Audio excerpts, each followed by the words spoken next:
go to bed and like wake up with a song in your head, but you don't know what that song is?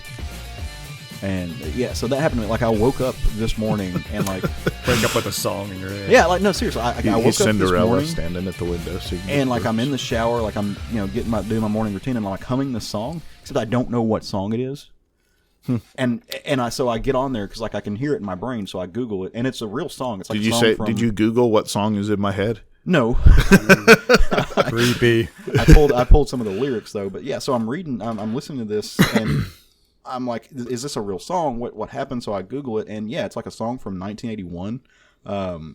It's called Homo Sapien from Pete Shelley, which is like a first wave kind of dude.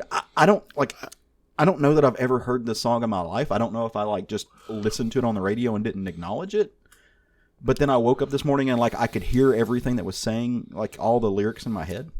Must have been on in your sleep or something. Yeah, dude, I don't know. Like I don't know where I've ever heard this song Repeatedly, it was before. on in your head while you were sleeping. I didn't know who Pete Shelley was before this morning, but apparently I picked the song up somewhere and now it's a real thing. It's kind of freaky. That is a little weird. Yeah, I have no clue. Thanks satellite radio, I guess. These are the things that happen. Well, hey everybody. Welcome to another episode of Southern Fried Geekery and Weird Wake Up Moments. I am, as usual, Caleb Alexander McKenzie. Matt Trogdon. And I'm Craig Lance. And we are back for another episode, and we are glad to all be here together, and we're glad to have you listening to us. For those of you who have been along for the whole ride, this is the 194th episode of this little thing that we do every week. And I've enjoyed lots of it, and thank you guys for sticking around with us. We hope you enjoy what you hear, as always. If you want more, I'm just going to do the house cleaning up front. You can come to our Facebook page. You can type in Southern Fried Geekery Podcast on the little search bar, and you'll find us. Or if you want to follow us on Instagram and Twitter, we're at SFG Podcast on both of those. And if you got any questions, comments, or concerns, you want to send a list, you want to send a book that you're working on, shoot us an email at southernfriedgeekery@gmail.com. Matt wishes you would have done the house cleaning yesterday at his house. Indeed. I vacuumed this week at my house, but that's about as close as I got. Well, speaking of weeks, how's everybody doing? How was your collective weeks? Pretty good. Yeah. It was busy, but it was good. Yeah. I didn't kill anyone. That's a good positive thing. Very good. Oh, man. Also, never confess to doing that as somebody who's going to be a lawyer one day. Just start off with that. That's the right answer. That was my follow-up was, well, if he did, would he actually tell us about it? No. I didn't kill anybody is exactly what a murderer would say. Allegedly. Yeah. Allegedly. I mean, you're not wrong. I was behind the gun all week, and I'm going to be all behind the gun all again this week. So, What are you shooting? getting shot. Just life. Oh, behind the gun means you're... It's pointed at me. It's some type of weird... I mean, that is a weird term. It really is. When I've you never think really thought about about it. it. Because Usually it's under the gun. Is it? Yeah. It's not behind the gun. Behind the gun means you're shooting. Is this one of those weird Southernisms that, like, you set yeah, up under the gun, now that you say it, that is the correct colloquialism. Well, I'm both behind and under the gun because I chose this life, and so it's just me committing like long term, just pain. Human body doesn't work that way, behind and under. I'm holding above my head. Then you're under. This could take a dark turn pretty quick. Yeah, Let's move on. That's what the week has been, but no, it's okay. It's good. It's good pressure, good high stress. But I'm back again and glad to be here with you guys. So let's talk about some comic books, which is what we are here for. Each week we decide to get together, and just before we jump into our main book that we all don't make read, the decision every week to get together. It's kind of pre-made. Oh, that's true. Well, I mean, hey, we do because we have options and we know how to use We them. do have options. So they're just not better options. There you go. Zoom is great when you need it, but when you don't, Oh, sit at you're the right. table. Like decide to actually come Yeah. sit in the room together. Yeah, this is a conscious choice. I'll give you that one. To fellowship with brethren. We decided. But before we jump into the main book that we want to chat about, which we all read, I'm curious to hear a little snippet of what you guys have just been reading in general. So drop a short stack on me and tell me some books you read this week. So weirdly enough, all three of mine are manga. Ooh, nice. Yeah. The first one is Crueler Than Dead by, I'm going to murder these names. That's fine. Tsukasha Samara, Kozo Takasashi, I think. I think that is actually accurate. I agree with Craig's pronunciation. Okay, thank you. That's weird that Matt agrees with me on something. So this is Crueler Than Dead, and at first glance, it's a fairly typical zombie book, a lot like Walking Dead. Somebody wakes up after the zombie apocalypse has already started. They don't know why. They don't know what's going on. Turns out that she was actually given a vaccine after she had been a zombie that turned her back into a human. So it's more of an infection like Cross, but they act just like zombies. Right. And it's her and one boy out of like 10 people that got the vaccine. They are the only 2 that survived. But 20% chance of survival is better than none. So they're taking the vaccine. They're tasked with taking the vaccine to the Tokyo Dome to get it to the 11,000 people at the Tokyo Dome. Nice. And you get to keep all your strength and everything that you were when you were a zombie. You get all the bonuses without any of the negatives if you So take it's the vaccine. almost like iZombie a little bit in the sense of like there's a consciousness there, but there's also the zombies. No, while they're a zombie, they're absolutely a zombie. Okay. When they get the vaccine, they turn back human and they don't remember any time as being a zombie. So Okay, she has no recollection of her time as a zombie. But it's pretty interesting. The second book I read is Star Wars Rebels, Volume 1 by Akira Aoki. Mm-hmm. So this is a retelling of the Star Wars Rebels cartoon done in manga, done very well. So they only give Akira credit for the art because the story was already written. Right. So very intriguing and well done Star Wars manga. And then the last one is also a Star Wars manga. So now you know why I talked about 3 mangas this week.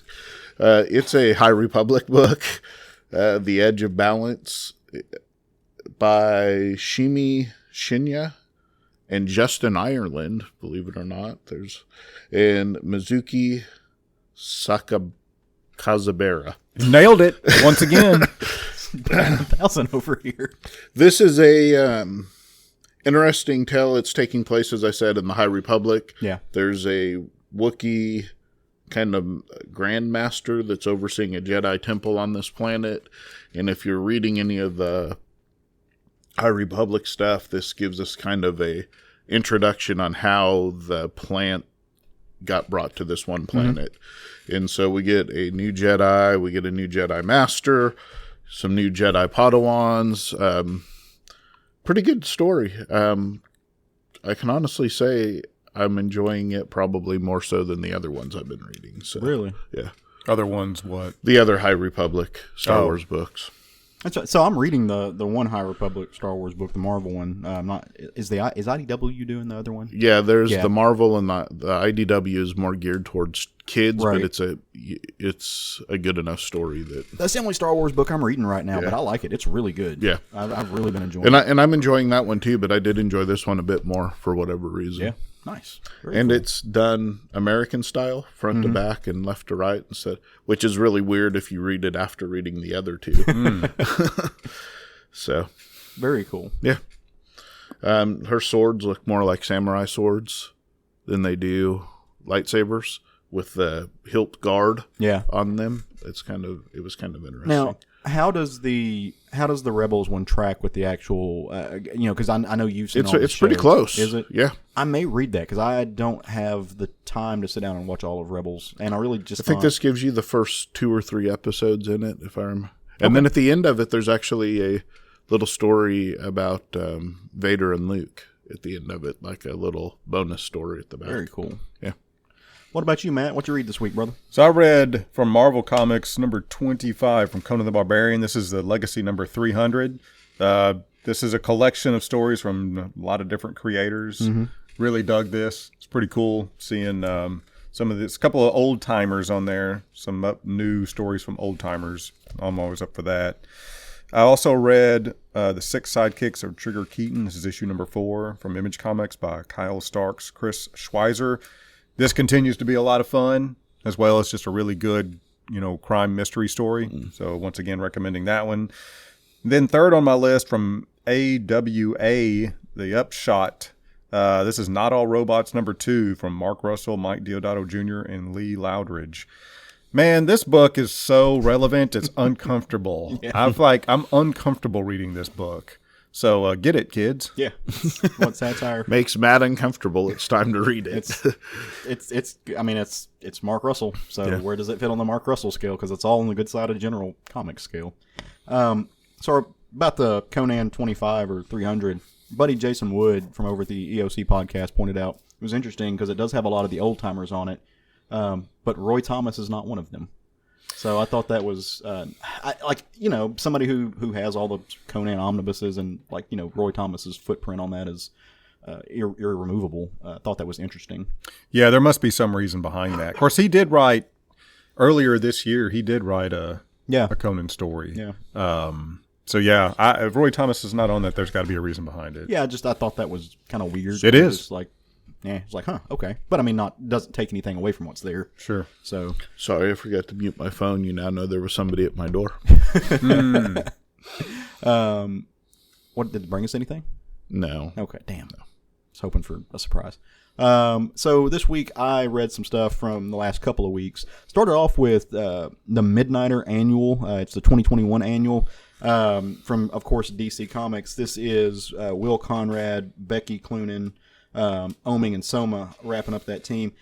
First, I just always think it's weird when we get an annual for a non-existent series. So, like it happened with Moon Knighter a while back. Like we got a weird Moon Knight annual, and when there wasn't an actual ongoing series at that point in time, just like, okay. But I mean, it's always good to revisit the characters, but right now there's no Midnighter series, so I agree. It's like, why not just call it a one shot? Yeah. Or why is it an annual? Yeah, why does it? I don't understand, but I'm glad we got it. Where do I put this in my collection? That's what I want to know. I do what the robot app on my phone tells me to do, but it's just weird. But this was fun, so it's you realize he's going to be the first one to submit to the AI when it takes over. I just do what the robot tells me to do. If they just give me a USB port, I don't give a shit. Like, all I want in life is a USB port and for my back not to hurt. So if they can do that for me, then I'm selling everybody and their brother out. I'm sorry. It's just happening. I'm trying to figure out what you mean by that. Like, make Best you not. into a robot? Best not to ask. I just want to use. Yeah, that's fine. Do it. Like, if I could. If Oh, I you could want a plug, USB port in your body? Yes. Gotcha. I want to be able. Like, So you can plug into the internet and consume all of the informations at once? I want to control F my brain. all the informations. I want to. That's all I want in life, is to be able to control F my brain, like an eidetic memory for the entirety of the human knowledge. Okay, I just will delete the Facebook app off of it in my head. So I don't believe that for a second. If you have all of that knowledge, you're going to delete all of the social medias off. just be insane and cry in the corner. But back to the book. No, this was fun because this is it's Midnighter Apollo as we know them, but it's there's a little bit of a trio. There's two Midnighters in this book because one is from a different dimension, Of course. and making a sacrifice. But it really it does a really good job of showcasing the dynamic between Midnighter and Apollo and how they are both teammates and they are a couple and they both love each other. Apollo always and gets respect the one shorthand in these series because he never gets credited on the books, like on the covers. It's always a Midnighter book, but Apollo's always in them. Well, but now there was the Midnighter and Apollo, like the 6-issue series that I think one Steve time. Orlando did. Yeah, but it's It's weird, is all I Right. mean. Is Apollo's always in the books, but they're always Midnighter books, Right. Or generally speaking, they're Midnighter books. It is odd. I don't know if Poor people are just Apollo. drawn more to the Midnighter character as what it is. It's because he's Batman. Well, and Apollo He's is gay Batman. Superman, and that's literally why they were invented. They were supposed to be. Then over to our buddies at Dark Horse Comics, issue 2 of the Unbelievable Unteens by the great Jeff Lemire, and somebody who is one of my favorite watercolorists in the business today, Mr. Tyler Crook. This book, as most of the Dark Hammer books are, it's an homage to something in comic book history. This entire Dark Hammer series is just a love letter to the medium. This takes a look at like the quote unquote teen team books. So it's got a little bit of Young Avengers in there. It's got a little bit of Teen Titans in there. You can kind of see just just bouncing all over the place. In this book, if you read the first issue, you know that there was like some insomnia going on, but they're all waking up and realizing who's who. Really, this is a getting the team together moment because this Jack Sabbath is just introducing her to some more characters. And at the end, they there's a big unveiling of something that is going to play into the story as far as this character that they have been missing. I think it's wonderful. I love the way that the watercolors work in this especially, but there's some pages where it takes place in the past where, and I'm assuming it's all Tyler Crook. It's all, all that's credited on there, but he gets away from the watercolor and he just does like standard coloring. And it's almost got a Madman kind of vibe to it a little bit, which is interesting to see from Tyler Crook. I thought that was fun. And then last but certainly not least, over at the House of Ideas, Wiccan and Hulkling, The Last Annihilation. Now, this is a one-shot that spins out of what's happening right now in Marvel didn't call it a annual. Right, no, they didn't. Well, not this time. Yeah. Give them too much credit. Maybe they learned their lesson from Moon Knight. I doubt it, but No. they just didn't do it. This is a one-shot that kind of picks up where Guardians of the Galaxy is at right now. Dormammu has taken over Ego the planet and is, doom and bad things and the team, and they're going to stop, and evil does what it wants to do. God, I love Al Ewing. Yeah, well, this is not Al Ewing, though. No, I mean as far as Dormammu taking over. No, Ego. He was just saying. In general, yeah. Sometimes you just need to express. He says that during and I lunch appreciate sometimes that. without God, I prompting. love too. Al Ewing. Yeah. It just randomly pops up Yeah. out of my mouth. You don't realize it, but Craig has a tattoo across his back that just says "I love Al Ewing," which I don't blame him. But dude is rocking it out on Guardians. But this is written by Anthony Oliveira and Jan Bazadula is the You artist. cannot mess them up as bad as I messed up the names on my books. Hey, we legitimately try, and when we're doing this, please note, everybody at home, we're not poking fun at people's names No, or anything we like did. that. It's just in our own different ignorance, dialect, different. do the best we can. Rochelle Rosenberg does the colors on this, and Adriana Marr is rocking it out on the letters. So the cool thing about this is what's happening, what Al Ewing and his genius has set up over in Guardians is that Dormammu is taking over certain planets, and so you think of it like a grid, like he's making a spell. Two of those planets are Hala and the home planet of the Skrulls. Skrullos. So who's in charge of both of those planets right now? The king, the emperor. It's Hulkling, and of course his husband, which I hate that they call him this. I don't know why it's a pet peeve, but they call him the king's consort, or the court magician. But it's his husband, Wiccan.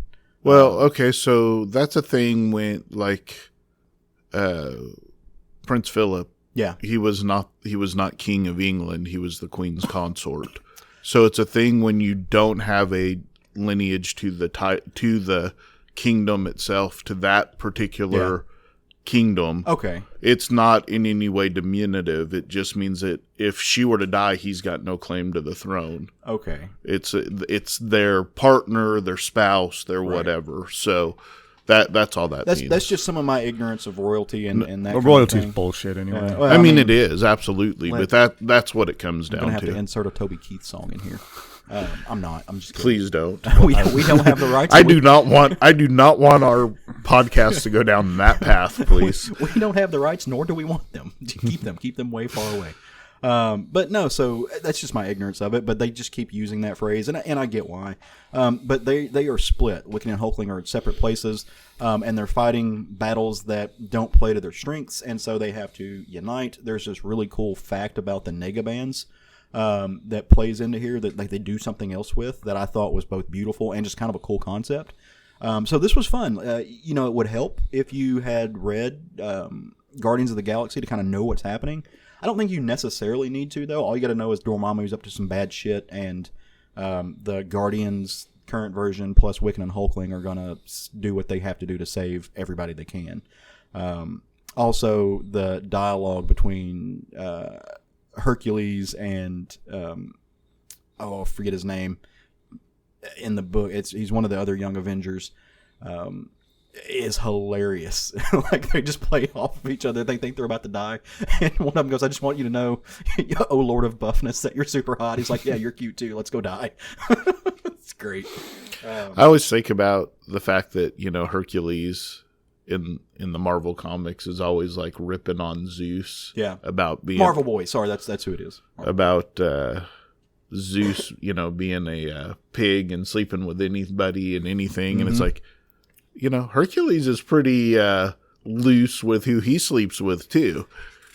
He is, and I think that's playing out. I think there's actually a budding romance, maybe, or something, or maybe they're just going to bang it out between Hey, I him mean, and the her, world's but- about to, your universe is about to end. You do what you got to do. I mean, I'm about it. But if you've read like the Hercules books here lately, like Hercules has kind of turned over a new leaf. Like he doesn't drink anymore. He's on the wagon. I remember that. He's being very caring and like very conscious about who he Womp is. womp. It actually under the hands of a good writer, they use it to make really funny comedic moments. Womp womp. Oh hush! I'm just gonna pretend like you're not there.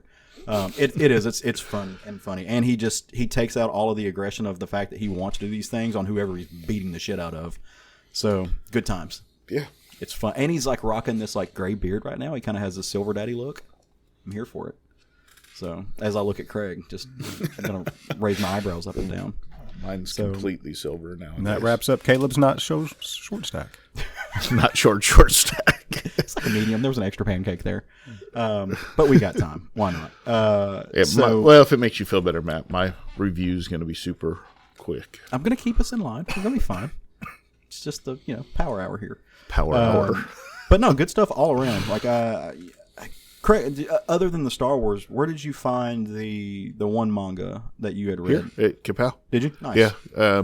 It came in this week, and Jesse, who works here at Kapow, he brought it over and put it on the desk to see if any of, we hang out at the store on Wednesdays, right, and to see if any of us wanted it. And I looked at it and I thought, yeah, it's interesting enough. It's a Blaze, so, it's an American version of.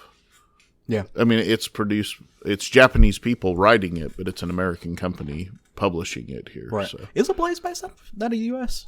I always wondered that because they're getting these European artists. I was maybe, curious I don't to know. see. I assume they were, but I Yeah. might be wrong on that. I'm not sure. Should say on the book. But it's that's a cool concept. I'm glad to see they're jumping into manga now, Novel too. idea.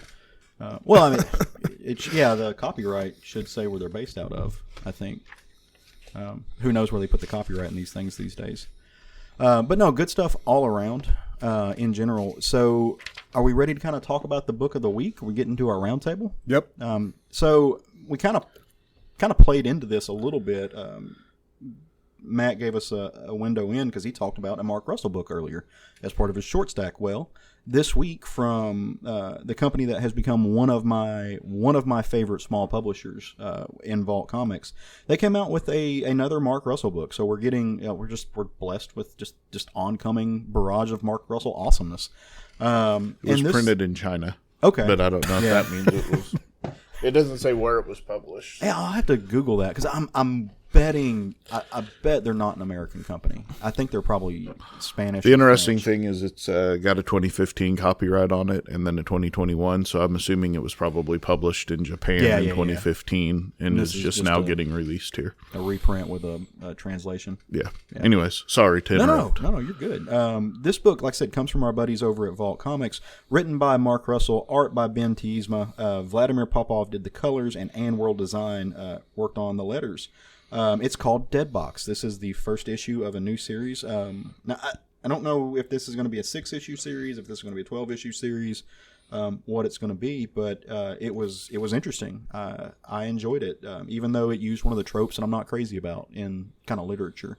I thought it was really, really well done. A really well done version of that. What did you guys think about it? Kind of 30,000 foot view. Yeah, I thought it was well done. Yeah.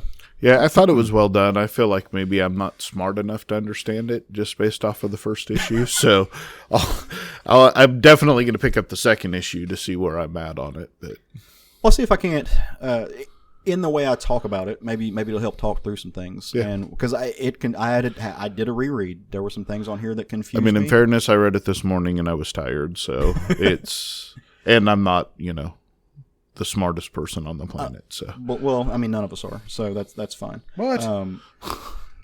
Matt is. Matt takes umbrage. Matt's up there with Beast.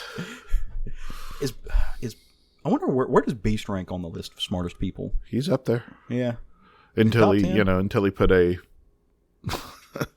miniature nesting doll in his ear this week. He's kind of been a bad beast lately. Yeah. Anyways, we're not talking about Beast. We're talking about Deadbox. Plus Moon Girl. Redbox. Deadbox. Deadbox, which is, like Craig said, it's Redbox. So But no, dude, no. I read it twice because there were some things in here that kind of threw me for a loop. So, but what is Deadbox? Deadbox takes place in this town called Lost Turkey. It looks like it's probably a little town in Texas, but we don't know that for sure. It's one of those places where God is good and the fishing is great. One of those kind of things. This is small town America. This is the quote unquote heart of Americana, where it's mostly a bunch of country Caucasian people just living their life and ignoring what goes on around them. Or at least that's what it seems like. And in this town, there's a young woman who kind of runs a convenience store. And she's supposed to have been going back off to college, but her dad is ill. So she's hanging around, doing what she needs to take care of her father. And I guess part of that means that she's going to continue to work in this little convenience store. But in this convenience store, there is one of those DVD movie rental machines. We call them red boxes here. They were popular for about 5 or 6 years. I don't see them around very much anymore. They're still around. Yeah. Are they? Yeah, they're in Walmart mostly is where I see them, but they are around. I used to see them outside of McDonald's a lot. Yeah, outside of like convenience stores, but things now like that. they're not as popular in those anymore. People are moving more towards streaming now. Yeah. So I mean, you can rent it on streaming for the same price, but in this town they don't have Wi-Fi, so that's why they have to get there. Well, they don't have much of anything in this town, so that's why they're still using DVDs and stuff. But not only do they not have Wi-Fi, like this Deadbox, this machine is weird because none of the movies in it, like if you were to go to Google and search for them, you're not going to find them. Like they don't exist. This young They girl exist on IMDb. should look that up. But this girl named Penny, who's kind of working there, she just notes that I don't know if these are like indie movies that just nobody's ever heard of, but literally I can't find anything. But nobody else in this town has anything better to do, so why not rent things from the Redbox Deadbox? And she's doing her thing and she's working, and this couple comes in and they're getting a bag of Frito-Lays and they're getting ready to go home and have movie night, and they go and check out a movie, but they're just not feeling any of them. So she goes and peruses them and pulls one out called The Lonely Planet, because what's she going to do after she gets off work? She goes home, she takes care of her dad, and she sits down to kind of watch this with her dad. And it's almost like a mockumentary kind of film. At least that's the way I read it. It takes place in the year as she's watching this movie. It's a story within a story, so to speak. The year 2107, the people of Earth were contacted by this alien race. This alien race is more advanced, and they've kind of solved all the problems. It's almost a utopia on their planet. Like their biggest issue is, how to set the dinner and make sure everybody follows proper etiquette. And so they make sure they use proper napkin. Napkin protocol is fucking important when you have 27 meals. Or 27 courses to your meal. But the Earth and this planet, they start shipping these messages back and forth, and they're all really excited to share their culture and their civilization. As they talk, they kind of get to know each other's languages and how to interact and work with one another. And so what the people of Earth come up with in this movie that she's watching is that they've developed the technology to ship people almost at the speed of light. And so while it will take, about 250 Earth years to reach this planet, they're going to get a volunteer, and because they're traveling at the speed of light, they're not going to age. Now, don't ask me about the physics and the mechanics of all this. Well, they're going to age, but they're going to age about 50 years. To what the 250 years would be. Yeah, because they're traveling close enough to the light of speed that... Yeah. Don't ask me. It affects the theory of relativity, but I don't. Please explain. I've never understood the theory of relativity because I'm not Einstein. I'm not a physicist. That one Mark Wahlberg movie, it kind of explains how time works differently in space. Oh, yeah. As he's like shipped through the dimensions or whatever. The one with the teddy bear? I think so, where there's like the bookshelf where he pops out of. No, that is not Mark Wahlberg. That is Matthew McConaughey. Oh, okay. Mark White actors, I don't know. Mark Wahlberg, he was making fun that movie Teddy that he did with the talking teddy bear. The Teddy Ruxpin. knockoff. Man, this is just It's off the rails. Anyway, he travels. The story goes on. Time works differently in space. So 250 years will pass on Earth. When this volunteer gets there, he'll be 50 years old. And have been alone for 50 years. And He'll be 50 years older. Isolation does some shit to some folks. Yes. And by the time he gets there to this utopia, which, like I said, they've rolled out the red carpet for this dude, this volunteer, he gets out and he's just like decrepit. He's so pale he's turned green. He's covered in shit and fecal matter and is just like scraggly and broken and is not what they expected and has no couth to himself whatsoever. And so it just offends everything about a can of these chicken. people. Just offends every notion in their body. And they promptly put him back on the ship and send Well, they're him not back off to rude, so they space. feed him. They do. They let him get his meal, and they're like, "Okay, this is great. Jump back on there, and then go away." And he doesn't know what he's done wrong, and as he's shipped back to Earth, because he's just been alone for 50 And he's years. obviously will be dead before he gets back to Earth. Yeah, so. you would think so. And so while all this is going on, our girl Penny is, continuing to work things that she thinks, are mundane in this town. She's dealing with people who are red. There's a guy who comes in who, scares the shit out of her because he pulls out a pistol, but he's just joking because that's apparently a thing you do. And is trying to use the fact that he could have shot her to prove to her that she needs a pistol so somebody else can't shoot her. I guess in some weird logic he thinks that works, but she's not feeling it. And so, she kicks him out, and Mark Russell at this point in time, goes on this kind of soliloquy a little bit as he's talking about not only this town, but kind of like civilization. There's a great quote in the book that says the downfall of civilization will be its willingness to defend stupidity as freedom. You see this billboard set up with this biker going full speed with eagle flying behind him. It says no speed limit, no helmet, and no seatbelts for the next 20 miles. Then it passes the Lost Turkey Biker Cemetery, which has a lot of fresh graves and it's just being mowed. As he's creating this world where he's doing the Mark Russell thing where he's working in contemporary politics of his own and of a large portion of the country into the book. Well, the best statement to follow that up was, when you let stupidity run freedom or defend freedom, then I don't know if freedom will survive, but stupidity definitely will. The commitment to stupidity definitely will. There's kind of use familiar themes with Mark Russell books. Yeah. But by the end of the book, you get to it, and she's still trying to take care of her sick dad. Penny is, and in the middle of the night, he calls out for her, and he's not doing well. And just by the end of the book, he goes in there, and he's been watching this movie that she's got sitting beside his bed table called The Vanishing Man. And it shows a picture of the dad for the first time, and he looks a lot like he's vanishing. He's just decrepit. His body is wasted away. This is where I didn't realize if I was smart enough to understand the book or not. It was the last page that threw me. All I can do is speculate because, kind of the same. I didn't know what was happening here. To the best that I can figure, there is some, I'd call it demonic force, supernatural force. These movies, and if you kind of read the back page, it alludes to it. It says that the DVD machine seems to know more about its citizens, about the fate of its citizens than they do. So as this man has got cancer or something, he's eating away. I guess he's scared of dying. He's watching The Vanishing Man. So there's some, it's a metaphor within a metaphor within a metaphor, which for Mark Russell should be pretty par for the course. Because he's vanishing, and that's the only thing I can kind of relate it to. So I don't know what's going to happen in the second issue, where they're going to go, because the movie that the book walked us through, it kind of is similar to her situation. She's from a place where she's coming back, and it's people aren't acting the way that she thinks they should, and she's stuck in kind of a place that she at least thinks is regressive, because she goes to college in a bigger town, and she's not used to people walking around just with guns and stuff.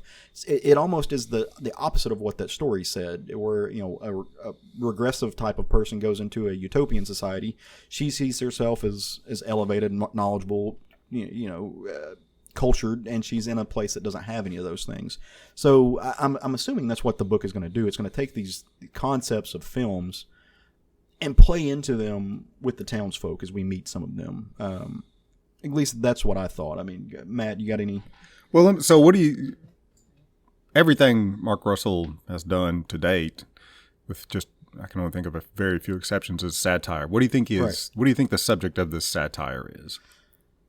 I actually don't think there's one subject of the satire. I think this is going, or at least in the way that it seems, like you've got these different themes delivered through the DVDs out of the quote unquote Deadbox. I think this is a really good way for him to work through a catalog of satirical notions. If he's going to talk about American culture, which is what I think he did in most of this book. Right. Every book he does is American culture, but what is he satiring in American culture? So Flintstones, every issue is a different satirical thing. So I wonder if it won't be the same thing in this. Or do you feel like there's? Well, I mean, it was this. The satire in the Flintstones was the same. He just he just demonstrated it differently. Yeah. But the overall theme was the same. Same thing with Billionaire Island. Right. Same thing with Red Sonja. It's over. So, what do you think the overall satire would you pull from issue number 1? Well, from this issue, I think the overall satire is looking at how rural America is largely left behind, and he's using some either left behind or is purposely staying behind as far as the world moving forward. And he's right when he talks about places not having the internet. In this one, it kind of seems like they don't want it there, but I mean, we look at the world we live in right now, the American Rescue Plan Act that just happened. Billions, hundreds of thousands of millions of dollars are going into things like spreading broadband into rural America, where they don't have it right now. There's a lot of places that are still using very weak Wi-Fi and stuff. So it's getting technology out of these places. It's looking at kind of this libertarian aspect of rural America, and the fact that they don't want any laws, they don't want any rules, they don't want to be governed. This idea of, using Caleb's words, this toxic individualism, in their words, I think they would say this kind of self-governance, which looks a lot like anarchy in play, I think, and leads to things like death, but the freedom to make your own mistakes, like not wearing a motorcycle helmet. I think he's in this issue, he's satirizing this dynamic, this sheer separation of two different Americas, of two different worlds, that can both exist at the same time. So, as in the film that they're watching, you have Earth, even though it's in our future, and you have, I forget what the people are called, but you have this far-flung utopian people. And they exist in the same time. They're sharing messages in real time, even though they can, I guess they can ship it more than the speed of light as they get to know each other. But they can never coexist. And they can't truly share anything, because as they transfer one person there, by the time he gets there, he's gone, he's out of date, he's behind, and there's an isolation to it. And for him, for that character, the isolation is what breaks him down. And I think he's using that to transfer that in some sense to, like I said, rural America as it is. Which, when I say rural America, I do mostly mean, white, heterocentric, heteronormative, largely, again, Caleb's words, my opinion, some warped sense of conservatism.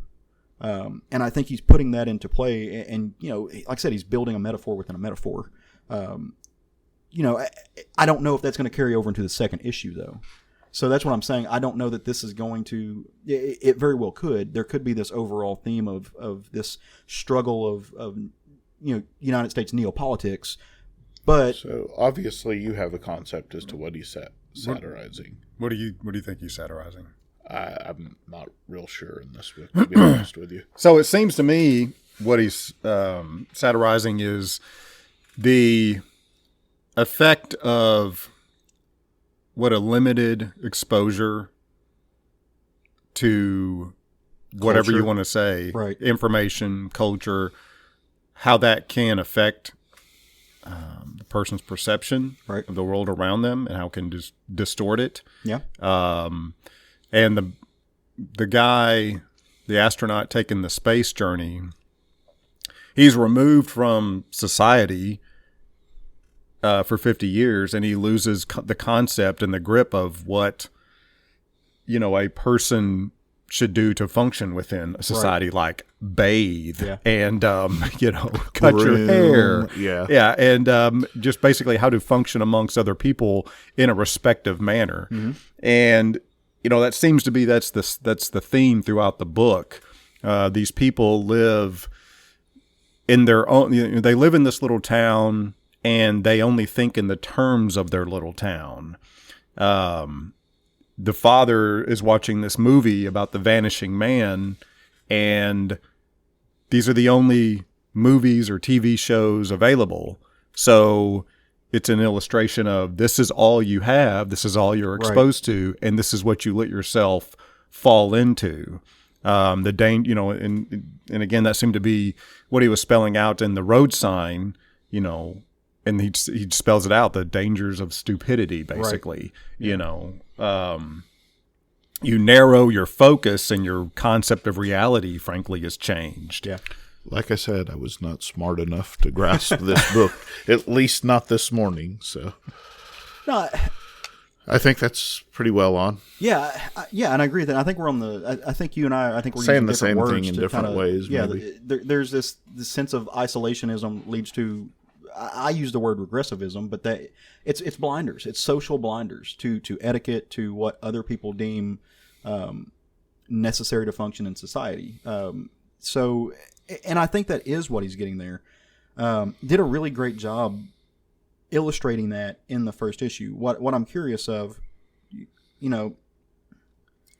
if he's going to, it's interesting when Mark Russell does this because, I'm not this person, but I would say if somebody had more conservative views and leaned more towards the right wing, they would say this exact same thing about Mark Russell, and that he's got his worldview and that he's limited into what it is. And largely, I think there's a good, the whole thing is a metaphor for kind of what the algorithms on social media can do. They put you in these bubbles to where you're only getting fed a certain type of media and a certain type of medium and a certain opinion.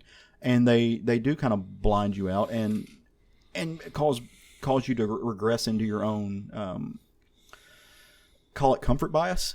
Kind of like these things are what I believe, and these things that I'm getting reinforced that for better or worse. Mark Russell's a genius, right? Like he is great. He knows socio-political satire, and to do that you have to know sociopolitics. And he does. He, from many angles, and where I think previously we've seen him dabble in religion. I think more recently than we've seen him do this. He is getting back to his roots. It feels like with his socio-political commentary, where he's. Where did he veer away from those? I don't know that he veered away from it. Yeah, I mean, he's been at the whole time I've read his stuff. Like Second Coming, he gets more into like the history of religion, I think. But it's based on socio-political things that are happening now. Right. I guess where I'm saying in this is focus is not religion. Where not all robots, it's also not religion. It's more capitalism that he's getting into. No, it's about toxic masculinity. Well, there's that too. But I mean, I'd say it's a little bit about capitalism because in Not All Robots, and I haven't read the second issue, but the first issue, the big dynamic was we're getting replaced by machines.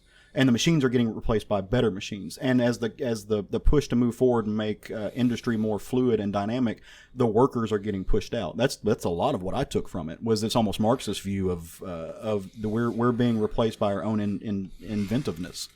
Now, like I said, I haven't read the second issue. I know it was steeped in a lot of toxic masculinity. I think you see that play out in a lot of things, and I think really it goes to show the intersection, especially in Mark Russell's brain, of all of these political overlaps. Again, in Second Coming, he focuses on the religious angle to that because he has a degree in theology. In this, I think he's focusing more on the anthropological aspect of rural American politics.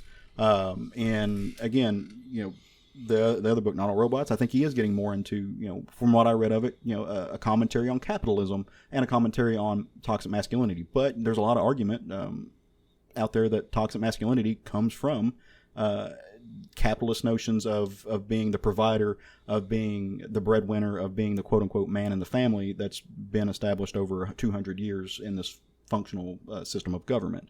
It all overlaps and interplays. I wasn't saying that he's veering away from one. I think he picks like different topics and like does the focus on it, but every single thing is layered. There's a ton of nuance to everything he does. That's my view on it. I mean, but he does it in a way that's really just hilarious, for the most part. I know that I laugh in pretty much every book he writes. I know that. So what did you guys, I mean, we've talked a lot about Mark Russell. What did you think about Ben T. Isma's work on this, as far as the actual visuals to this? I think another thing that Mark Russell does really well is picks good artists to work with him. Yeah. And this is another example of that. Yeah. I have yet to see a Mark Russell book that wasn't drawn and illustrated and colored well. Yeah. And this is just another in that long line of good choices that he tends to make when he puts together his team. Yeah. I enjoy Ben Tiesma's lines on this, and I like how flexible he is. Because when he's drawing I'm going to use air quotes, quote unquote, real world, it has that small town Texas vibe. You see that repeated over and over again, but then it shifts and he shows you this, the world of the utopian future on the distant planet, and his character designs there, like he shifts and adjusts his style just a little bit, not a whole lot, but it gives it a whole different feeling. It feels more. I guess through the art, the pages of the, again, quote unquote, real world, it feels quieter. It feels more like he does a really good job of using the art to make you kind of feel that isolation. And then he goes to the other world and it feels vibrant. It feels loud. There's a lot more noise coming for it. And I think that's really indicative of the kind of craft that Tiesma brings to that. Thin lines. Some panels reminded me. Like the way that he does his lines and his texture and his sketching and detail, it reminded me a lot of like Matt Kent doing the detail, but he's not nearly as blocky as Matt Kent is. His looks more some of the work that we've seen in like Tim Seeley books when Tim's drawing it, but just the lines that he does in there, and the textures he in there. There was a little bit of Matt Kent in there. I thought it was weird. And it may have just been sarcasm, but when she's showing the guy with the gun, they're talking about him. She says that, you've been carrying a gun around for basically 50 years, and have you ever had to use it? I don't know if that's sarcasm, but like the person I see in the panel is not 50 years old. And so I don't know, like I said, I thought that, like I noted that when I was reading, and I'm like, I wonder if he was supposed to be older, or if she was just supposed to be being sarcastic. You've been carrying a gun around, forever and a day, and you've never had to use it. I didn't even catch it, to be honest with you. I didn't look at the guy's age and go, "Oh, she," it just went right over my head. He just looks younger, and I mean, he could be. I mean, it read younger to me, but I mean, that's a minor detail, if anything. I just really liked everything about this. I thought the colors were fun. I thought they were vibrant and joyful when they needed to be.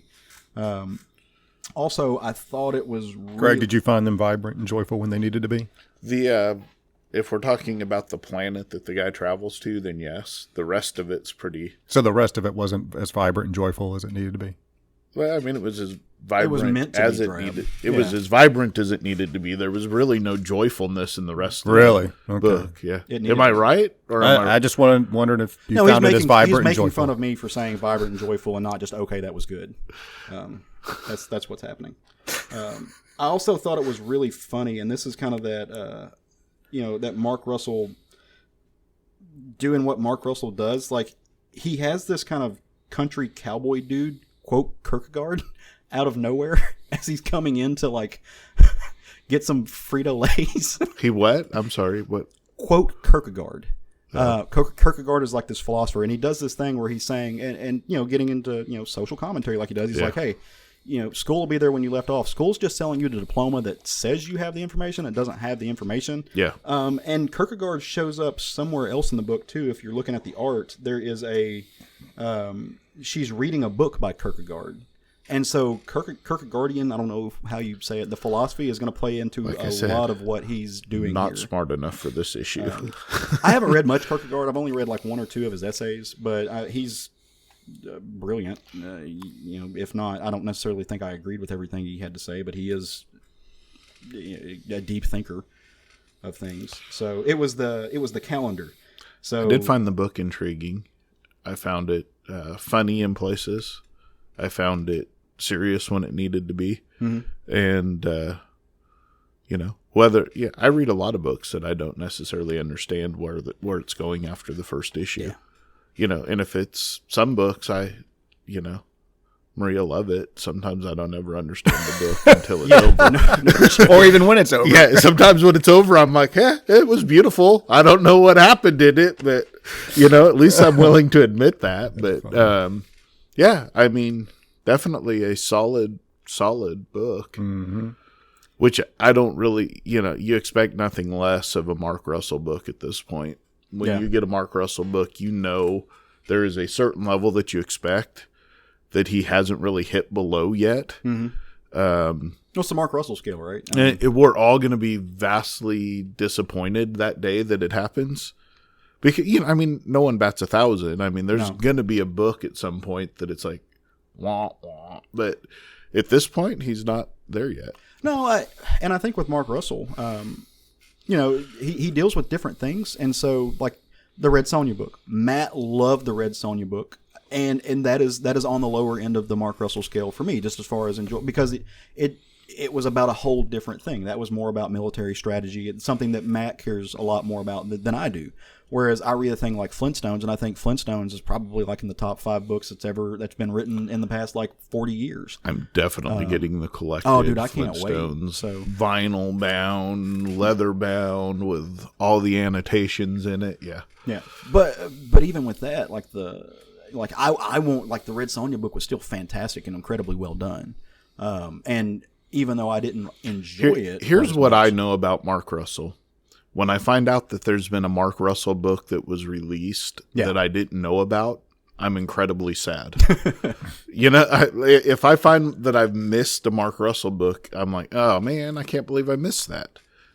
So that tells me everything I need to know about him as a writer, that I want to consume everything he puts out there. But that's easy to do because the man's writing, like he's doing stuff for Vault, he's doing stuff for Ahoy, he does stuff for everybody. It's easy to miss books as you go through, but it's like I somehow didn't get the second issue of the Robots one. What is it? No, Not All Robots. Not All Robots. Somehow I didn't get that second issue, so I'm gonna have to go. Not all second issues. Not all second issues. Yeah. But yeah, so this is going on my playlist. As to be fair, most Mark Russell books do, and most Vault books do. So, but really encouraged by this. The cover's fun too. It's she's holding a bunch of books, and there's all of these different pop culture iconographic things. That, people holding knives, zombie hands, somebody getting stabbed with scissors. Cthulhu tentacles coming out everywhere. There are a couple different covers. I got the same one you got, but there's another one that looks more like a red box on the front of it. So yeah, I thought they said who did the variant covers in this, but I don't see it. But no, good stuff all around. Well, Craig, tell me about something you read this week, brother. Yeah, this will be fairly quick, and not because it's a bad book or anything like that. Actually, it's the complete opposite of that. And it's Mazebook by Jeff Lemire, Dark Horse Comics. This is everything that I ever want out of a Jeff Lemire book. Going back to Royal City was probably the last one I read that's in the same vein, it's Underwater Welder. All these books that he writes that are books about the human condition but have a supernatural twist in them. And that's exactly what this is. This book is dealing with a man that has lost his daughter. And it's been 10 years since he lost his daughter. And mostly all he can remember of her at this point, he can't remember her voice. He's having a hard time picturing her face. Mostly what he remembers is this red sweater she wore. And so he's just, since she died at 11 years old. So, she's been gone almost as long as she was alive at this point. But he's just going through life, going through the motions. He is a building inspector, and he goes to work every day. He shuts down the construction site because they didn't have enough rebar in the footings, and makes them he's just walking through the motions of life. He's dead inside and he keeps getting phone calls in the middle of the night, and he won't answer them. Finally, on the last page of the book, he answers a phone call, 3:00 in the morning, and it's his daughter. Tells him she's made it to the center, but she needs him to come get him. So we don't know what the center is, assuming it's a maze based off of the name of the book. So now he's going to go on his quest, I assume, to go find his daughter, which is very similar to what happens in Underwater Welder. But this is Jeff Lemire telling, and it's all done by Jeff Lemire. The artwork, the coloring, what little coloring there is in the book, it's all done by Jeff Lemire, which are usually my favorite Jeff Lemire books when he does everything in them himself. But it's the human condition in a way that Jeff Lemire can tell it, that for some reason other people just don't capture that emotion, and he can get it out of you in one page, or an entire run, or, you know, and who knows where this book's going. Is she dead? Is he going to have to die? You know, is he on his way to die now to go meet her? We don't know what's happening. Right. And likely whatever you think is going to happen isn't going to be what happens. But probably not a Matt book because it's super feely and not a lot of violence. But it's a typical Jeff Lemire human condition with a supernatural twist book, and it's the best books that he's written that I love. They're the ones I go searching for of his. So if that's your thing, if you liked Underwater Welder or any of the other ones we've named, this is a book for you. Right. So I read this morning because I knew you were going to be talking about it. I was going to read it anyway. I had it at home. It was sitting on top of my stack, but I wanted to go ahead and get it knocked out. Yeah, I asked him. I knew you weren't going to talk about it. So, I just wanted to make sure we both weren't going to show up and talk about the same book. Man, no, this showcases, and I've said it on the show before, it's, you know, in my opinion, Jeff Lemire is one of the most important comics creators working today. And I think he writes a certain type of book better than anybody. Well, and that doesn't mean that he can't write the other stuff, because some of the other stuff he writes is fantastic as well. But I was going to say, it's not just a certain type of book. It's he can write everything from stuff that just pulls at your heartstrings to stuff. This has that Trillium feel. It's got, you know, all of those all the stuff he does for himself, basically. Well, and so did you read the back matter in the book? I did not. There's a page, so it's just a brief letter that Jeff Lemire puts in the back of the book, and he kind of. I can pretty much tell you most of the time I don't read the back matter. I know a lot of the times when it's stuff like this, sometimes I will because I want to see what's happening in the creator's head, and you're right to point out the connection to Underwater Welder. He actually mentions that as he's talking about this, and what he says is he takes it and it's flipped on its head, where Underwater Welder is about this young man who is scared of fatherhood and pending fatherhood and his marriage, and is scared of failing, and is using his job as an outlet. This kind of flips it. He takes this father who, in the father's opinion, has failed because he's lost his child. And again, Jeff, he's not saying that if that's happened, you're a failure as a parent. He's saying that's what the person feels. Yeah. And it looks at it from the other angle. This is what happens when those fears become reality and you're isolated. And somebody who doesn't have kids, I have no idea what that has to feel like, but it just goes to show even more the level of craft that Jeff Lemire brings to his work, that he can pull more layered emotions, complex feelings out of a single panel than... He won't connect with anyone in the book. There's a woman that lives across the hallway from him, and she's trying to get his attention in any way she can. Yeah. Hey, I got some of your mail, and he just, oh, thanks, just ignores her completely. The people at work, he won't connect with them. They're going for somebody's birthday, and he just refuses. Yeah. Oh, come on, you can take out. No, I need to get to the job site so I can shut them down, basically. He's just absolutely, he's a broken man. Mm-hmm. He will not commit to... He's afraid to let himself feel. Yeah. He's afraid if he gets attached to something, it's going to go away, because he's obviously lost his daughter. There is no girlfriend, wife, or mom in the picture. So he's lost everything that he held dear, and he's afraid to make those connections again. I'm sure we'll figure out what happened to the mom at some point, because that's another Lemire thing in there.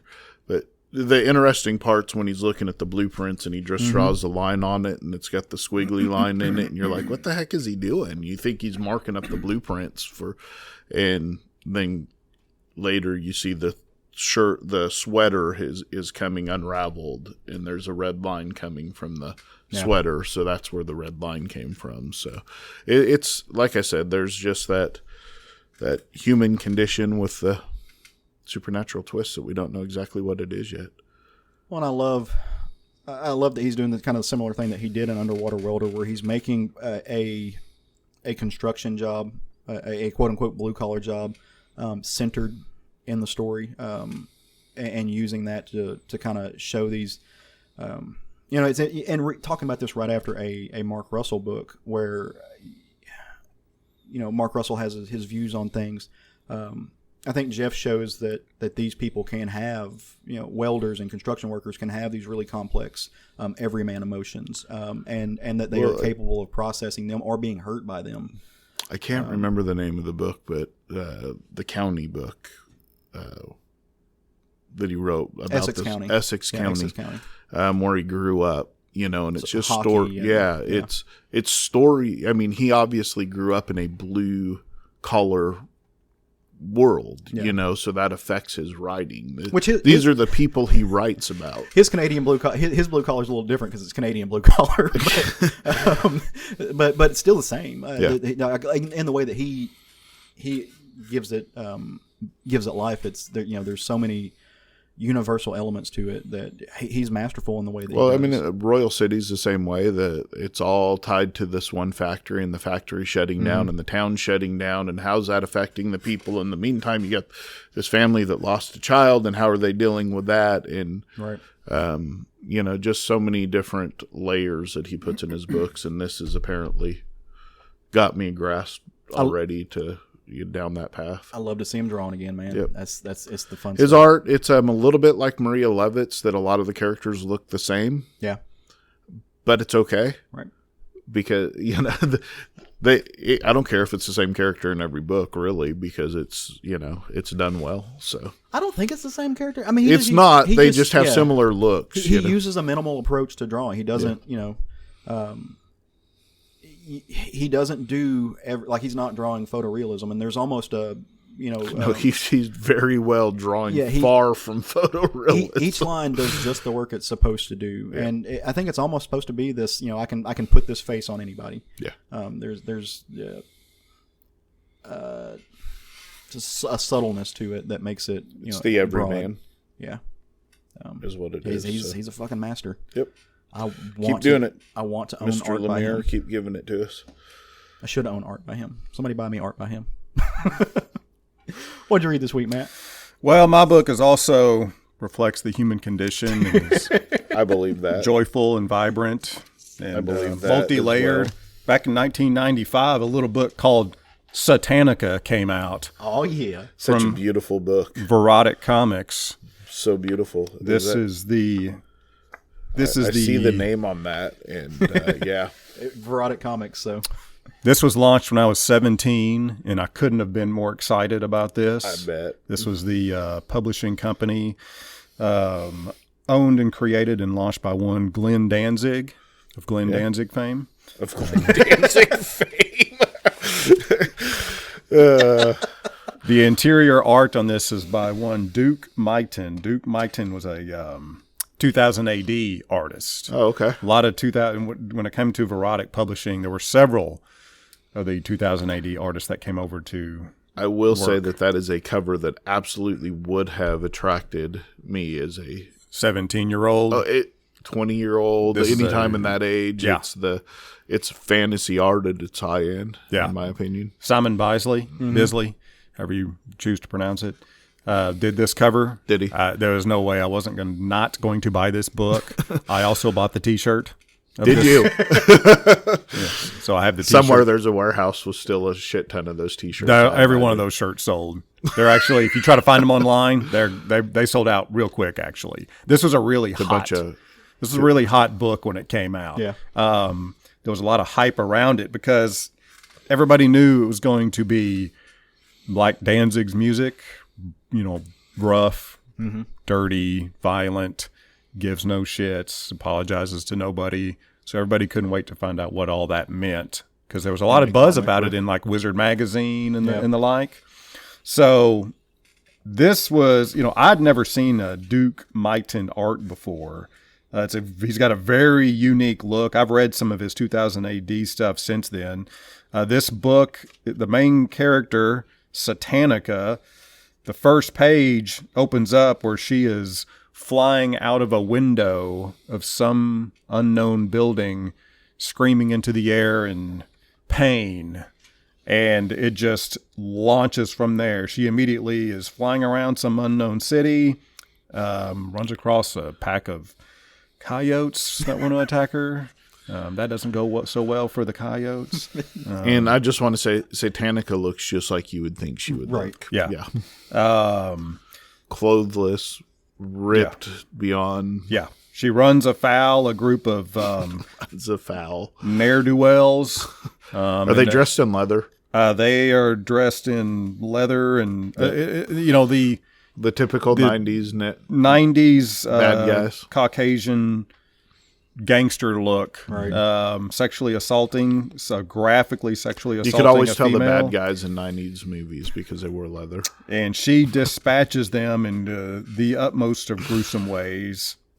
And pretty much that's the book. She finishes up dispatching these fellas, flies off, finds a place to sleep, and when she sleeps, she reverts back to her, what you would call a human form. Her hooves stay put. Hooves, that's right. Yeah. But her demon wings revert back into her body when she's sleeping peacefully. The last page is exposed that there is a demon named Dalkiel, and her presence is throwing his plans out of whack. So Dalkiel can't be happy in that case. He's going to have to get involved, he says. So this was issue 1 in a 3-issue miniseries. Should have it went on past 3, Matt. It was restarted in a monthly series later on, a few years later after the first 3 came out and did very well. A monthly series came out. Duke Mighton did the art to begin with, but then later the art was picked up by one Eric Canente.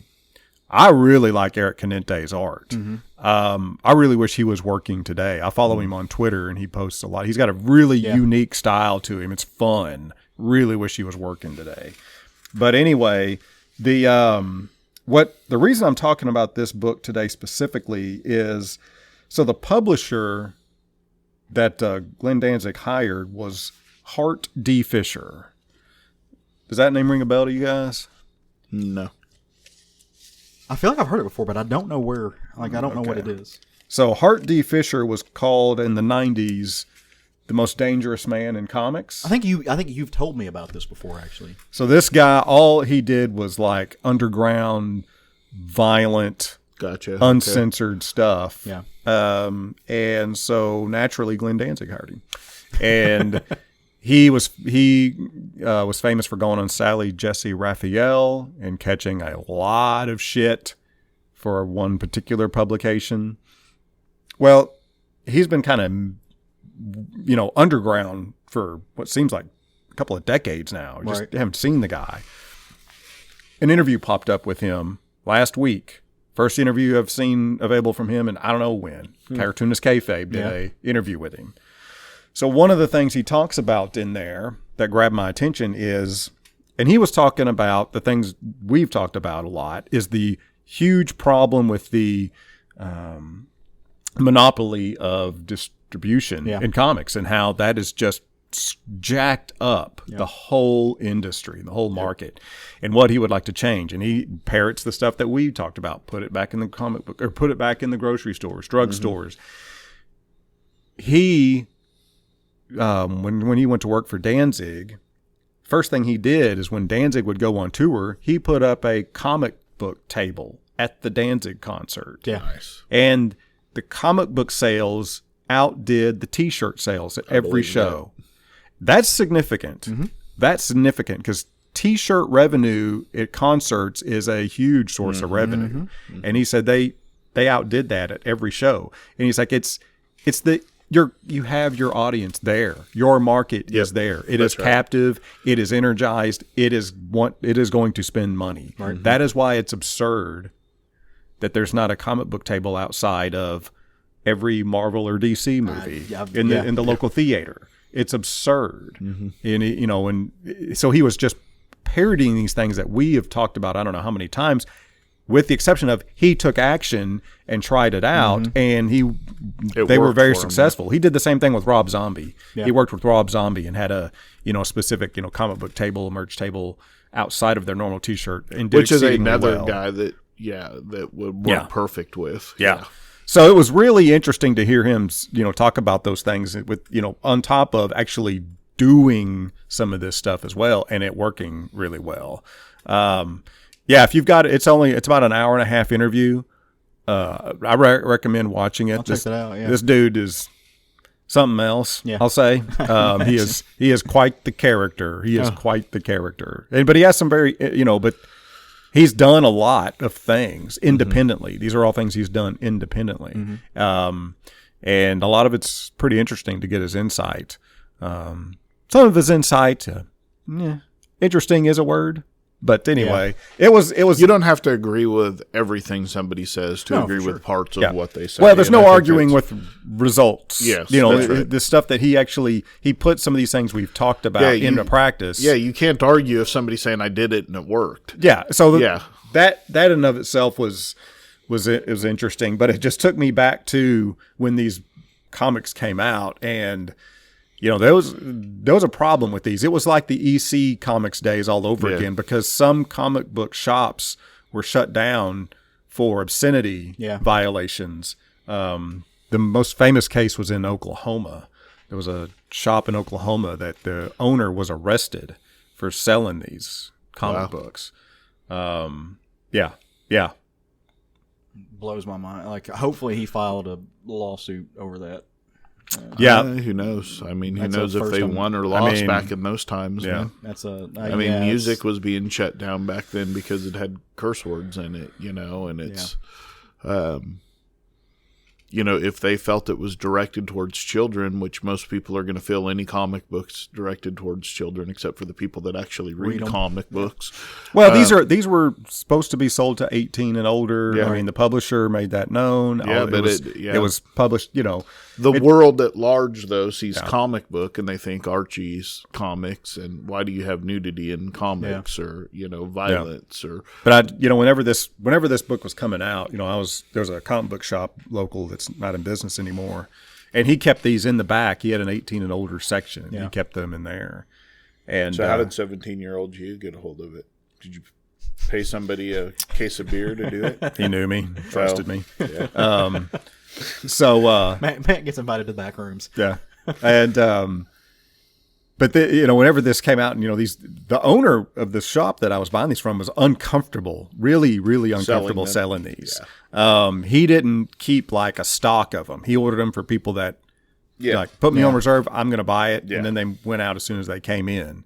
And which is fair. One of the things, that's one of the things that he said that I'll always remember is. I walked into the shop and was talking to him one day, and we got to talking about one of the other books that was coming out in this series, and he just stopped and he goes, that guy's going to hell in a handbasket, don't you? Look at how Clint takes it. Well, when you said Rob Zombie, it made me really want a Rob Zombie comic book now. I guarantee they've made some. Oh, I'm sure they have. Yeah, he's one that y'all like to shit on, the Bigfoot comic book. Oh, that's right. That's right. I forgot about that. Thanks for reminding us of that. I forgot about that. It's funny. I tuned it completely out. Like I'm not a fan of labels, of things like that on comics. I mean, I guess a rating system works, but the guy that owns a comic book shop that we all shop at, he's had problems with adult themes in books that he didn't know about. Which this you kind of get it from everything. But I mean, I remember a couple of years ago, Savage Dragon was coming out, and the covers of Savage Dragon are very superhero-esque. They're very it's a green lizard with a fin on his head and a cop uniform or something like that. It could be very attractive to a child. You open up the pages and it's he felt like drawing porn that week. Because it was just straight up porn. Well, there's many times that I'll text the owner of the store, Matt, and I'll tell him, I'll be like, hey, man, you need to bag and board these books because I was reading it and, there's nudity or there was, I remember reading Alan Moore. You might have there was fucking in that book. Yeah, Alan Moore book. You may have some, minor. One of the issues of Southern Bastards that was illustrated straight up penetration. I was like, whoa. Yeah. I mean, it was sex criminals. Luna. Luna. Which was Sex Criminals. It's on. Or not Luna. Luna too, but the first one she did. Oh shit! What was that? I forget. Yeah. The Azzarello book. Yeah. Yeah. No. Yeah. It's a difficult thing from that aspect. I was looking at the art on there. It kind of has I mean, I know it's early 90s. Just from what I saw of it, it seemed to have like a Larry Stroman kind of vibe to it, which I dig. You don't think so overall? I only saw like 3 panels when you were flipping through. So, but it's it's got the 90s colors to it though, man. Yeah. That computer coloring. Oh, early digital coloring. Yeah, I hate that. Ugh. I hate it. So this is not. They as were all offensive vibrant, though. I mean, they were all vibrant. I don't know about I don't joyful, think we're but they were joyful. all vibrant. That's subjective. It's The hyperviolence made it joyful. Going back and look at the computer coloring. Some of it was, it's still, We'll hold fun. up. Yeah.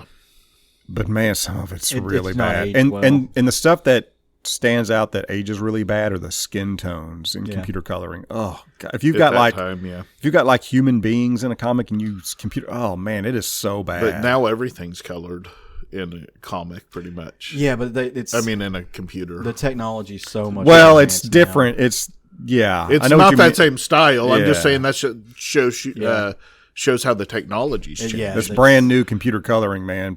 Ugh. Yeah. It was rough. What was Well, that? it was like the early the artists that were drawing online, drawing with computers at first. It was like you could tell instantly that it was not hand-drawn comics. Yeah. And it didn't matter what medium it was in because the cartoons that they were doing at the time looked just as bad. Yeah. What was that? The Transformers cartoon at the time was rough. If you go back and watch it now, it's hard to look at. Yeah. So, Yeah. Do you have all the issues to this? Yeah. I was gonna say, like, you got the full run. That's awesome. I was. Is it your figuring you favorite did. Glenn Danzig comic? I thought you were maybe, when you said you were talking about it for a very specific reason, I thought it was because the movie was coming out that he's been. No. My favorite comic from the, not that I've reread them, but the way I remember Jaguar God or Death Dealer, probably. Forget that. I was just so excited for, most of that is because I loved Frank Frazetta's Death Dealer. Yeah. So for it to, quote, come alive in a story, I was just beyond the moon with that. Yeah, I forgot that he did that. I still want us to take a family vacation and go up and see the Frazetta Museum.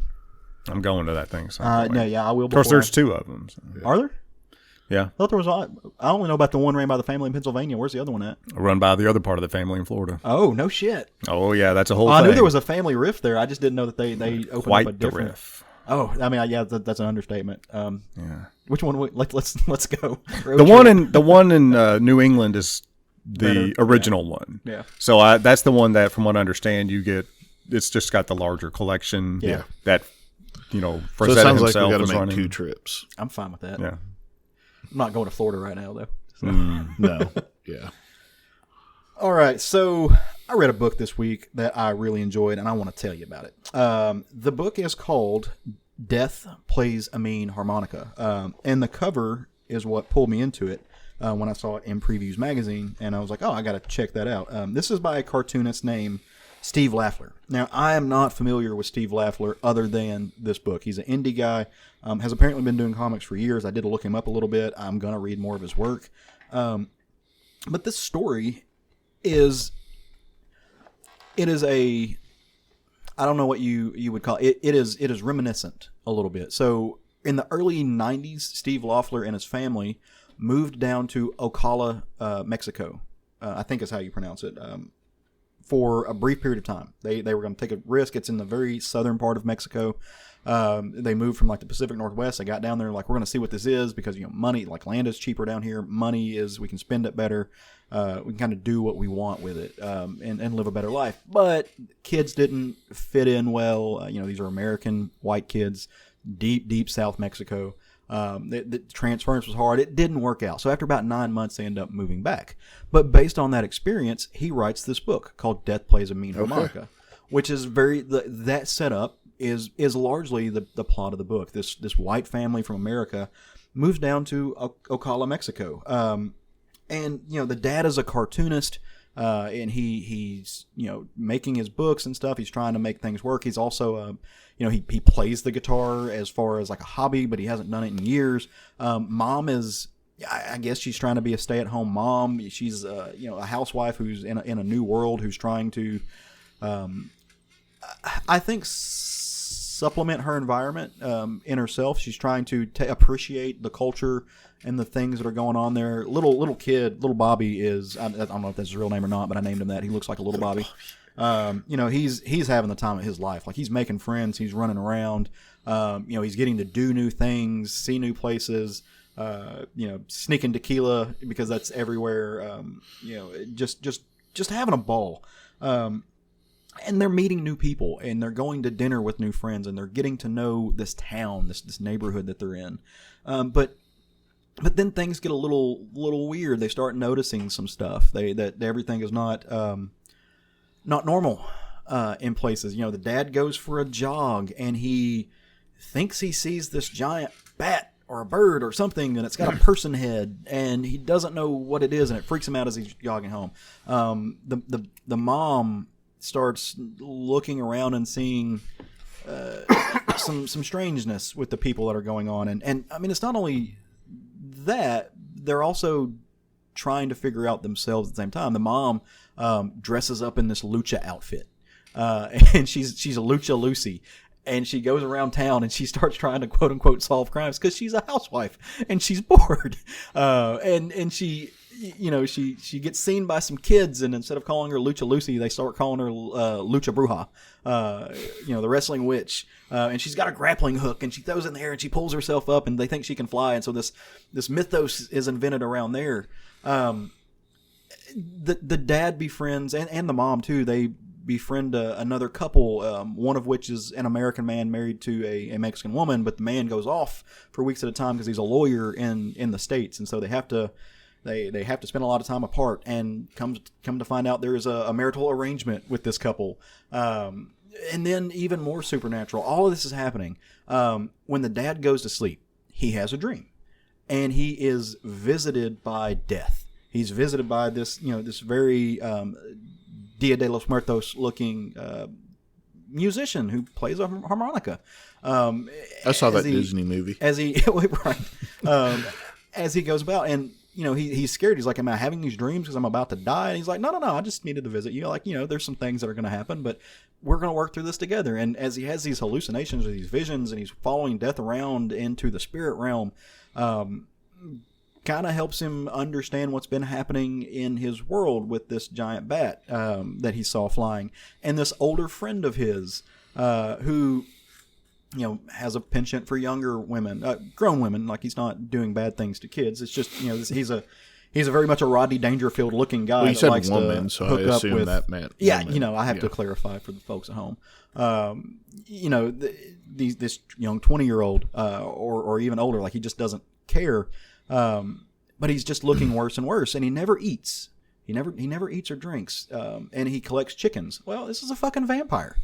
This guy, this older Rodney Dangerfield type guy, cracked, like, back in the Aztec days, found a vault and was connected to an ether realm and became a vampire, and he's lived for hundreds of years. And in a past life, this family was his family. Like, there's this almost resurgence. I'm looking for a word and I can't find it.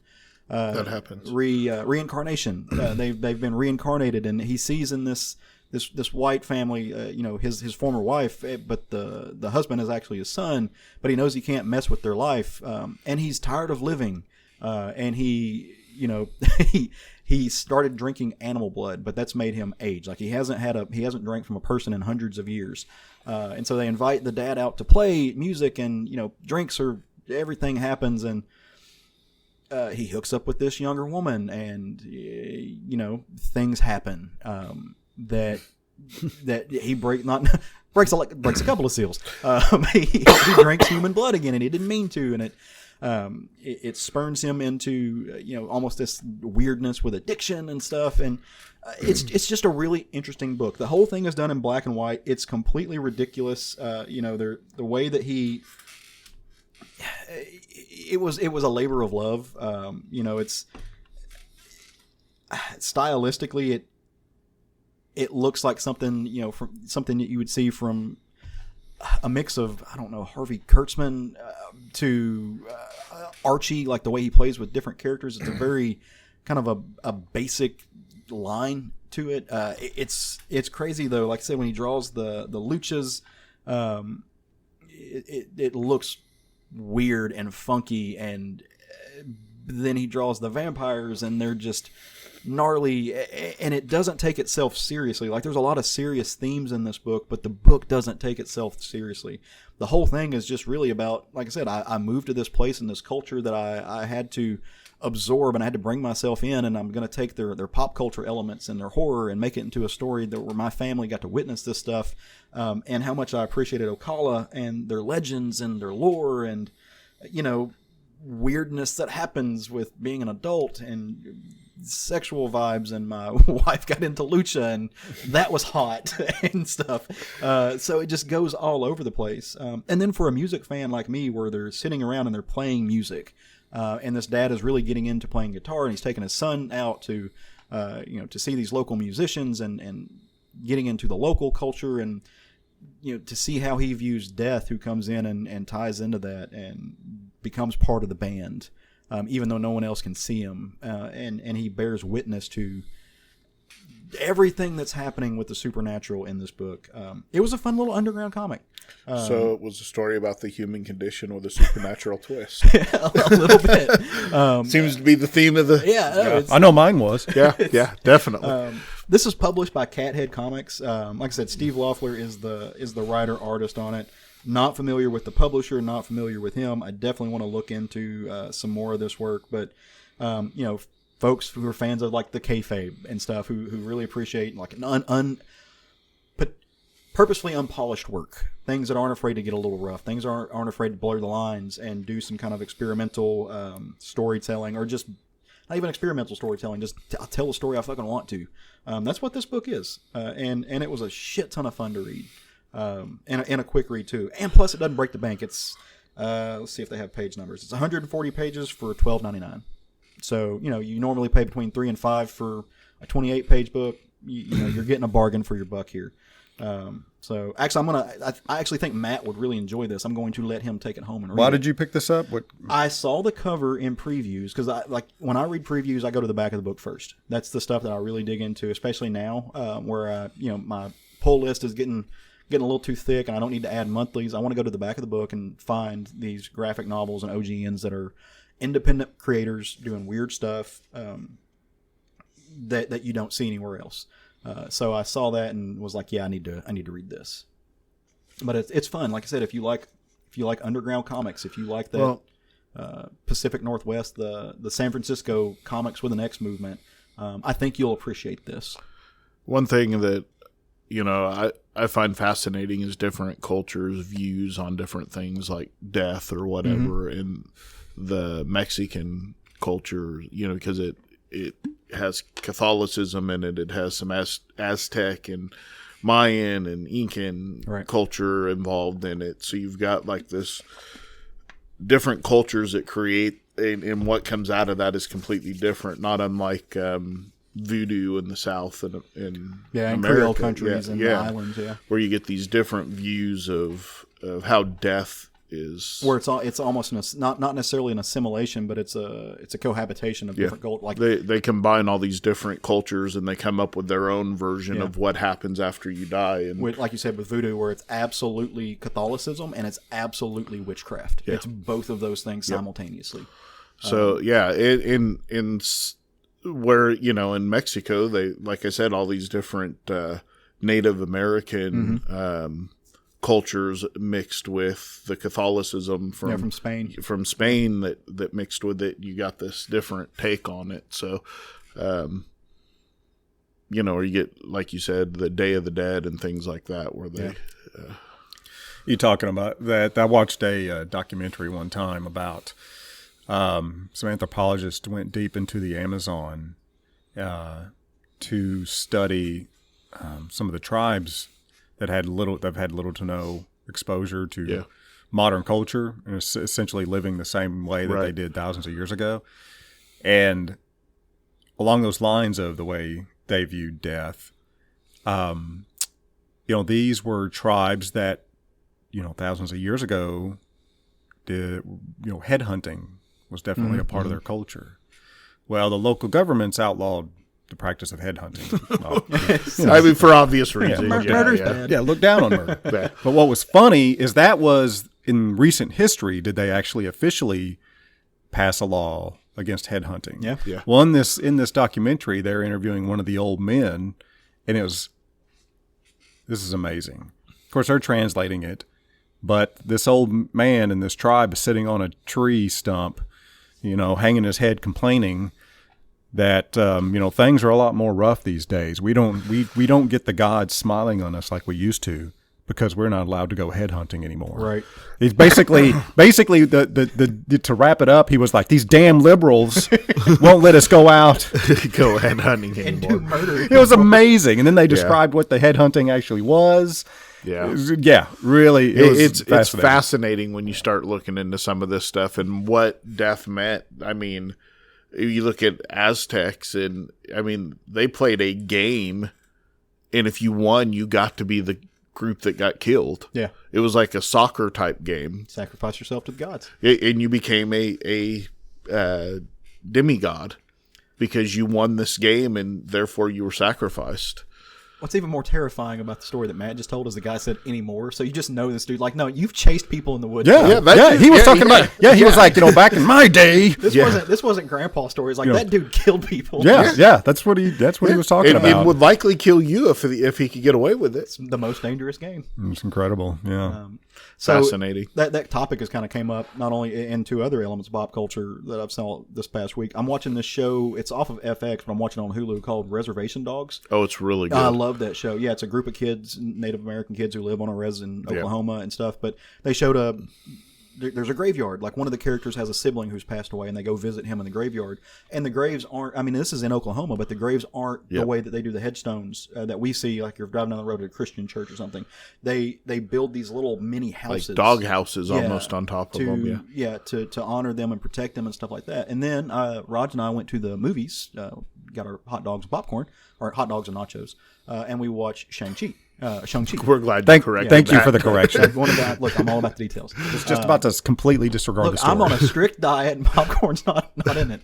But we went and watched Shang-Chi, and they show this kind of not just Chinese, but this very particular Chinese American concept of death. Which, like you said, you have these two cultural elements which get thrown together, and they do later show just the pure, like the Chinese temple where they honor the ancestors, but they kind of give this insight into how that's changed in Chinese American culture with honoring their dead and this blend of the way we think about it. And so that was really cool. Apparently, like that's kind of in the zeitgeist right now, and I think that's interesting, and because you're getting it from a bunch of angles. So. Yeah, dude, it's fun, and when you're done with it, just pass it on to Craig because I think he would like it. Yeah, too. I'll definitely. You're gonna laugh your ass off at Lucy / Lucha Bruja. Nice. She's fun stuff. Well, all right, guys, we got anything else we need to cover this week? I think we've hit it all. Ready to talk about some stuff from next week? Yep. Nice. Well, so do y'all want me to go first? Sure. So next week, I'm going to keep riding my little Jeff Lemire appreciation train. As you should. And I'm going to pick up the first issue of Primordial #1. Now, again, this is Jeff Lemire back with his partner. I don't know what else to call him at this point because they've done a couple of different projects together.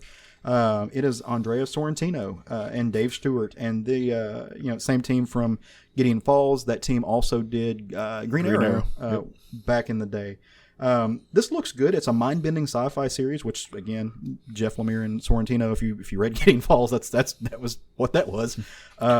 It collides with Cold War thrillers in this 6-issue miniseries that centers around the year 1957, where the USSR has launched the dog Lakia into Earth's orbit. 2 years later, the USA responds by shipping off 2 monkeys into space, Abel and Baker. And none of these animals ever returned. But unbeknownst That's to how everyone, we got Planet of the Apes. let's see. Well, that's my theory. But unbeknownst to everyone, they didn't die in orbit. They were taken, and now they are coming home. Dum, dum, dum. I'm sure that'll be fine. It'll be fine. Yeah, nothing here. Like the crows in this last season of Rick and Morty, no problem. You missed me with that one. Yeah, I don't. Yeah. If those are the fans out there that watch Rick and Morty, they're going to be like, I know exactly what he's talking about. If you know, you know. That's one of those. Speaking of Rick and Morty, did you see the casting? No. Yeah, they're live action casting. For Rick and Morty. I forgot his name. That I want to talk about it. Awesome, man. old man from Back to the Christopher Future. Lloyd. Christopher Lloyd is playing. Yeah, I heard that. I didn't know if Morty. that was a real thing or a fan casting. Looks like a real thing. Yeah, by all things. Playing Rick. Yeah, is Rick the okay? Yeah, Rick's the grandpa. And Morty's the kid. Yep. See, look, I learned something new today. I feel like I already knew that, but I forgot. You probably did. Yeah. Anyway, yeah, Jeff Lemire's a genius. I love Andrea Sorrentino. He's for the type of art that he does, he's one of the best in the business at that type of art. And his perspectives are insane. So go check it out. Primordial #1. Nice. Go ahead, Matt. So I'm going to pick up from the Marvel X-Men storyline, Trial of Magneto #2. Mm-hmm. This is from Leah Williams, Lucas Wernick, and Valero Sheedy. #1, I almost didn't get. I had decided not to get it, but I was convinced to do so and freaking loved it. Mm-hmm. So for those of you that didn't pick it up, I recommend doing so. For those of you that may have been frustrated by what just felt like a stalling out in the X storyline, this feels like that is made that a sharp right turn, and things are heating up quickly. Yeah. So I recommend picking up this book. And I know Matt's going to laugh at this, but I'm picking Star Wars Darth Vader #16. I don't believe you. And the outside of the obvious reasons, this is continuing the bounty hunter story, and you have where everybody's trying to get the frozen body of Han Solo, and Vader and Luke are in space fighting it out right now in their fighters. So interested to see how That's badass. Luke evades Darth Vader. So Nice. yeah, Maybe he doesn't. well, I mean there is a Spoilers. Return of the Jedi, so What a twist, though. yeah. How do they rectify that? Well, then what'll happen is everybody will blame Kathleen Kennedy. Yeah, that's That's what'll happen. What planet is she from? I appreciate that. Yeah, I'm not sure. One of the ones that didn't get blown up. Saw a hilarious meme. Had Leia in there. It's like, oh, my planet just got blown up. Yeah, but let me tell you about my problems. So it was funny. Well, all right, you knuckleheads, you fine folks at home. We appreciate you hanging out with us for a little bit, as you do every week. Tell your friends, tell your family, spread the love. Go visit your local comic shops, take care of your community, all that good stuff. Go check out some of the comics we suggested. We try to give you a good round idea of what we're all reading. Pretty sure you can find Satanica at any local comic book store. I'm curious what it goes for online. Actually, I may have to look that up. They're not easy to find. Yeah. I mean, they didn't have huge print runs. They were successful, but this was not like a Marvel print run. So you can find them online. You have to pay a little bit for it, but they're not astronomical. Yeah. By God, you should. I wonder if it'd actually be just easier and more economic to just buy the whole collection if you can find it online. Yeah, in one fell swoop. So, but yeah, go do that. Tell you what, that's a fun topic. If you go to our Facebook page or any of our other stuff, tag us in your weird eclectic collection. Like, not everybody out there is after a full run of Verotica. So weird. If you've Who are got these that, people? Show it off. I want to see it. I want to see what. Yeah, what and I kind don't of, need to know that your collection of X-Men 80s books either is not right. weird Yeah, or we're off- talking about niche stuff. I want to Yeah. see stuff that you don't see every day. Go post that on our page, Craig. We should make a note to try to do that a little bit. I don't have any anymore. I sold all my comics. Oh, well, you still have your toys though. Yeah. That could be a thing. It could be anything. So, and do those in all the places we told you to do it at the first of the show. And until that, we'll be back around the same time, same place next week. Thanks for hanging out. Go forth and love some comics. A Blaze Comics based out of Portland, Oregon. Nice. Okay, so I was complete. Yeah, they are. It Good just research. feels like a British company or like a European company. Felt like somebody said they were from America. But Craig was right. Craig was right and white. Those two things don't intersect often.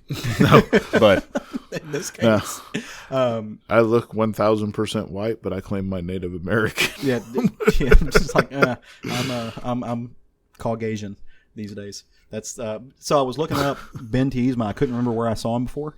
His art, Dead Body Roads. Yep. Yeah, that's where he's from. I was like, for some reason, I could not place that in my brain. Yep. But all right, bye y'all.